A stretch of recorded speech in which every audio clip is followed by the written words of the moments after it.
Thank you. I couldn't find the button. Thank you for being here. The recent bank failures have been anything but transitory. Since SVB's failure, I have reached out to many of my contacts, regional banks, community banks, and countless executives from small and medium-sized financial institutions in my region to first gather input and to check in on them and get their thoughts on those bank turmoil and the proposals being debated. Smaller financial institutions agree that they don't want the federal government to use the recent crisis as an excuse to increase regulations and reduce liquidity in the market through stronger capital requirements. So I want to ask you a question to Vice Chair Barr. I know you assumed the office since July of 2022. So from the time you took office to the time SVC's failure, you have been sworn in for nearly 8 months at the time. So could you please tell the committee what were your top priorities during those first 8 months in office? The bulk of my time was spent looking at a holistic review of capital, which we conducted and are in the process of completing, working with the very largest firms, the GSIBs, looking at putting in place a long-term debt requirement for firms to enhance their resiliency, looking at the ways in which we could improve the way that we look at bread and butter issues like bread and butter interest issues. rate risk, Mr. and Barr, liquidity thank you so risk. much. But I know a lot has been said about the interest rates too, right? With interest rates increasing as a result of high inflation, did you and your office ever make the interest rate risk or bank mismanagement a priority during that first? Yes, as I months in mentioned, office? interest rate risk and liquidity risk are bread and butter issues of supervision. The staff has increased attention on that as a result of increases in interest rates.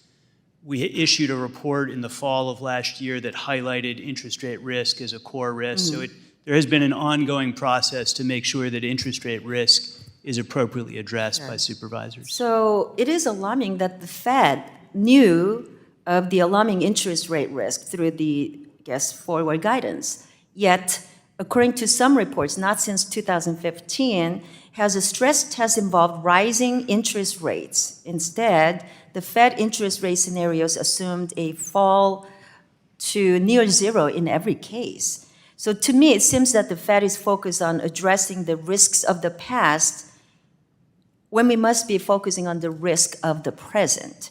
So last month, NFIB also said that small businesses are facing more difficulty getting a loan last month than at any time in the past decade. So the question is, we already have a very fragile economy where small businesses need reliable and affordable access to credit. So I'm going to ask you a couple questions all at once. How are you assessing the trade-offs between higher capital and strong economic activity and credit? And have you engaged with small business stakeholders to fully understand the impact the conclusions of your review will have on them?